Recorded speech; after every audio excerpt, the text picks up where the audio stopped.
Hi, I'm Vita from Rooted Arts. Thank you for joining me for Massage for Everyone. This is the fourth video in the series, and Eric is again my model today. Today I'm demonstrating just working on neck and shoulders while someone is seated in front of you, because this is often how it happens when we're at home, right? And just like I've talked about in the other videos, you want to make sure that you're comfortable. In a seated position, this can take a little more thought because it's really easy for us to just end up leaning forward in a hunch. And ultimately, that's going to it's going to decrease your ability to support the person that you're working on with relaxation. Because if your shoulders start to ache a little bit because they're hunched over, you're not going to be able to work for as long, right? So I have Eric seated on a pillow, and I have a couple pillows on either side of him to support his knees if he wants them. A lot of times when we're seated in Indian style, or with our legs folded on the floor, our knees are a little bit raised. So it's just another thought for his comfort. And if your person runs cold, you can take a minute to grab a blanket and give them something to put over their laps, or to put a scent on, to put some music on, to maybe move to the next room if you're around people. So you can still think about setting the scene. It's just a slightly different thought process. Now, what I want is for him to be able to relax. So I'm going to have him just lean back a little bit. There you go. And I'm supporting him with this hand in back of him. How does that feel? Does that feel comfortable, Eric? It does feel comfortable, yeah. And now I have one hand on his sternum, his breastbone, in front of him, and I just straightened out my posture, right? Because again, it's easy to hunch over in this position, especially since I'm looking forward. And I have a hand in the center of his back. I'm not putting pressure directly on his spine. I have my thumb on one side and several fingers on the other, just kind of creating a support. And from this point, I'm going to just slightly depress or press down towards the floor with the hand on his back, and pull up gently with the hand that's on his breastbone. How does this feel, Eric? Good. And about what level of pressure would you say that it is? 1 or 2. Okay. So we're keeping in that gentle area of pressure that just encourages relaxation. Now I'm going to bring my front hand towards the back shoulder so that he continues feeling support, while I move this hand that has been supporting his back up to his other shoulder. And I have him leaning against my knees, right? They're just kind of bracing his shoulders by, really his arms, but close to his shoulders, so that he feels supported and his back is open to me. And like everything that we've talked about, the way that we touch is so much more important than, the intention that goes into our touch is so much more important than the way that we're touching, right? Than the specificity. If I'm relaxed, then that relaxation goes into him. You can kind of think of that like when we have hugs, right? If someone is really relaxed in a hug, it helps us relax and just build out. And so right now I have my fingers lightly braced on his sternocleidomastoid, which I talked about in the last video. And that's that big muscle that comes down from behind the ear and attaches on our clavicle and on that breastbone, our sternum. And you can feel this muscle. It's the biggest one. It's the most pronounced one in your neck. So it's pretty easy to grab on yourself. And I just am lightly bracing against it, creating a fascial pull. So I'm pulling out like this, gently. So what kind of pressure would you say this is, Eric? A 2.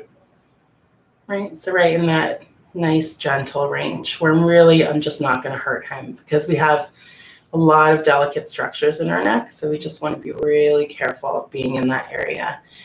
You can get more specific the more you massage and practice, as you learn the anatomy, as you learn to feel what's a muscle, what's a tendon, what's a vein. And now I'm just moving up. And you can see that as he relaxes, he starts to move his neck in response. It's a very normal response, especially since I'm bracing. So as I let go, he'll move a little.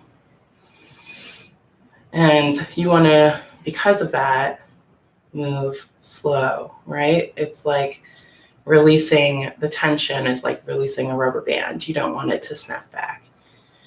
And so I'm just moving where I'm bracing up the neck. And now I have my thumbs on the back of his head, and I'm not putting pressure there, just holding them. And I'm following that SCM muscle up towards the mastoid, which is that bony protrusion behind the ears.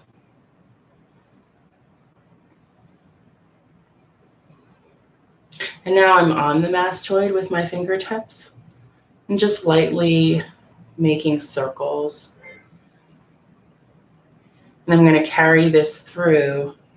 I'm still using my thumbs on the back of his cranium as a base. I'm just going to move through and massage that base of his skull there where it attaches to the neck with small circles, just creating a light friction. And I'll show that again. It's just light friction, small circles moving through.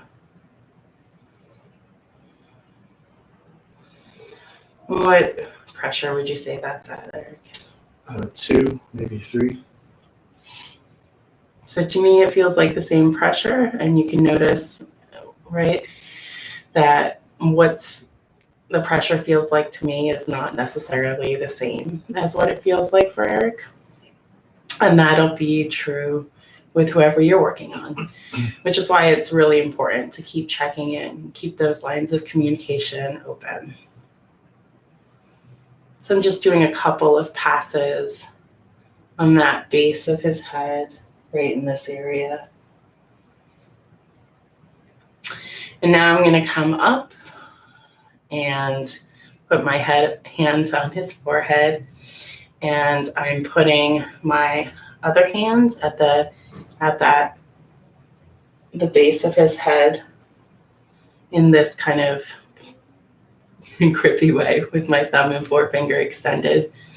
So I've got a nice support here. I'm just gently lifting up. What pressure would you say that is, Eric? A 2. It's just a gentle pull towards the ceiling.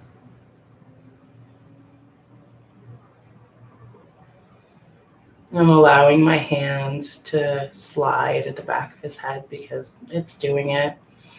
And I know that, again, right, I have this intentional touch of relaxation. And so that it's just going to feel good no matter what I'm doing, right? And I'm sliding up the back of his head, allowing that fascia to release. Fascia, again, is that connective tissue that covers all of our muscles, organs, everything. And so when it releases, the muscles, a lot of times just they have more space, and so they're able to release as well. I'm going back into his mastoid area behind his ear and returning to those small circles. And I'm just going to hold for a minute. And when we hold a pose, we invite the body to unwind itself, to find its own new state of balance. Because our bodies are so amazing, they do. Now, I just noticed Eric swallow. I don't know if you were able to see that or not, but that is another relaxation response. That's swallowing or eye flickering that we've talked about.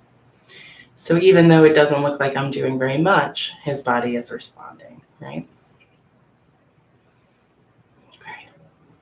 So now I'm just easing my hands again, and I'm continuing to maintain support, right? Part of this is trust in order to allow him to continue leaning back so that he doesn't feel like he needs to grab his own posture and really in the end create more tension. And if I were just to take my supporting hand away, he would stiffen in response. Just taking the front one almost braced his body to that, right? So now I'm going to return my hands to his shoulder. I'm going to let go of your head, okay? So I asked him because I knew he would have to take his head back in that situation, right? And now I'm going into the shoulders and doing this thing, which is what we all think of when we sit in back of somebody. So I'm just pulling up on his trapezius. Right, so these are traps, or these big muscles up here, and they cover a lot of other muscles. So just doing some nice patrissage or grip and release in this area is a nice way to address these big muscles. What pressure would you say this feels like to you? 3. Maybe up to a 4. So, yeah.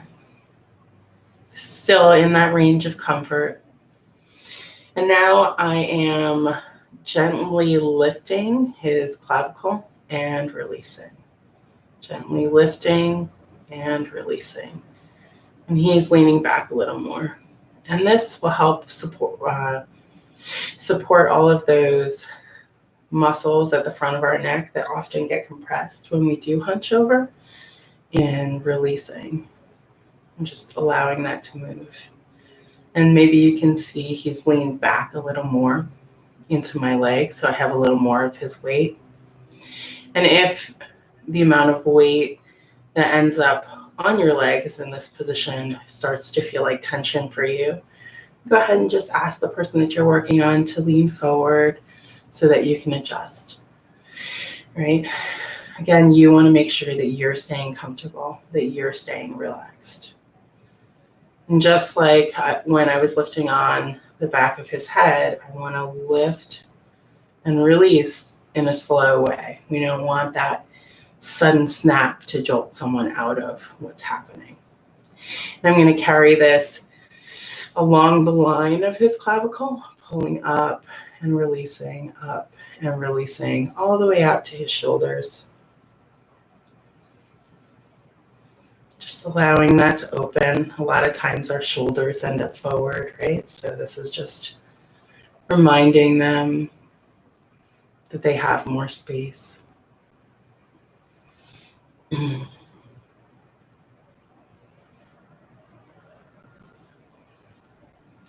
if you find a place that feels a little more tense to you, you can spend some extra time there. It's just going to feel good. As long as you're staying in that range of comfort. We don't want to get into, I think of it as like a battle with the muscles. If we're fighting the muscles, then ultimately, creating that really deep, intense pressure, then ultimately we're adding more tension into the body than we're taking out.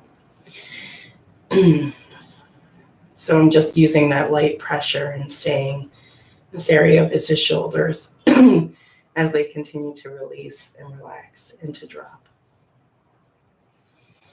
And now I'm going to put this hand back into his back at the base of his neck. I'm just going to slide it down there. And I'm going to push his chest just a little bit forward to create a nicer line. All right, we talked about posture when we were doing the table work. So encouraging this posture, he's leaned his head back a little bit, and it's just encouraging his chest to open up, which will release the muscles in his shoulders and allow his neck muscles to release as well. And again, I'm not putting pressure on his spine. I'm putting pressure on either side of it.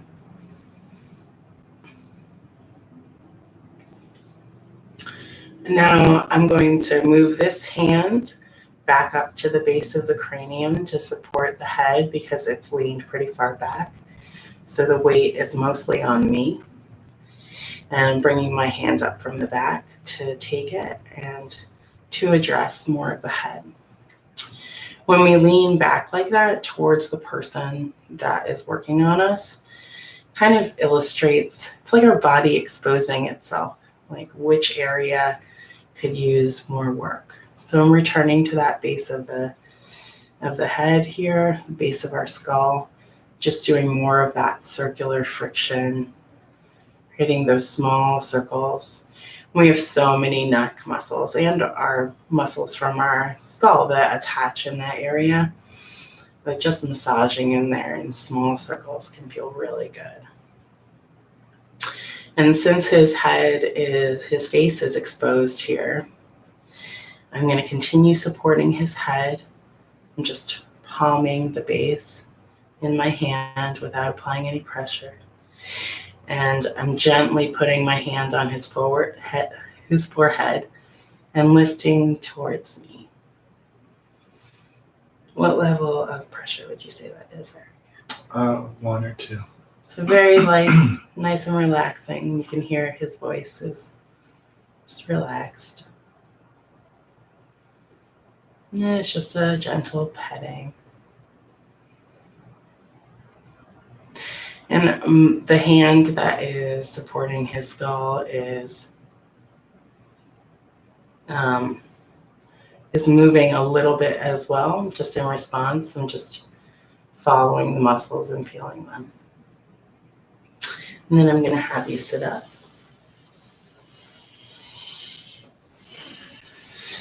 And I'm just going to close by doing some gentle strokes, just following his shoulders. And I'm just using, this is very light, about a 1, right? Or less. Or less. I'm just gently brushing to kind of wake him up a little bit, get him back in his body, taking his weight, brushing down his back.